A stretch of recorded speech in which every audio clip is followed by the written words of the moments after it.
टिटवाळा असेल, मुंब्रा असेल, दिवा अख्खं म्हणजे ऑलमोस्ट दिवा सर्व या सर्व पट्ट्यात अनधिकृत बांधकाम आहे. तिकडे मात्र कारवाई नाही, फक्त डोंबिवलीतच कारवाई होत नाही. हे जाणून बुजून काही लोकांना वाचवण्यासाठी ही कारवाईचा घाट घातला जातो.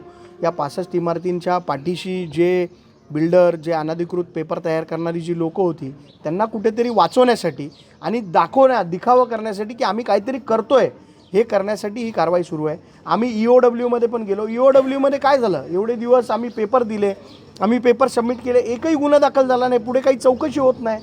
माझं म्हणणं, ज्यांना पैसे मिळाले, आता या बिल्डिंगमध्ये तर SBI, कोटक महिंद्रा अशा मोठ्या बँकांमधून लोन झालेले आहेत फ्लॅटवर, आणि ते पैसे कोणाच्या खात्यात गेले याचा शोध कधी घेणार आहे प्रशासन?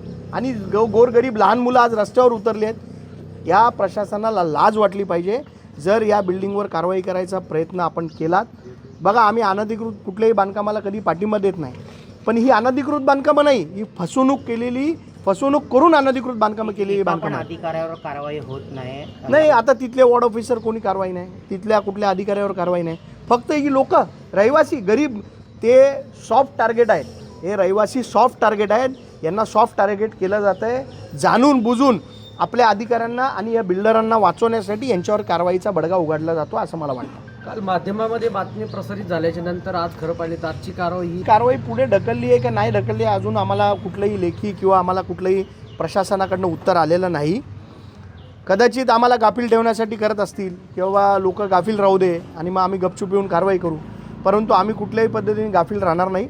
कुठलीही कारवाई झाली तर त्याला सामोरं जाण्याची तयारी आमची शिवसैनिकांची आहे.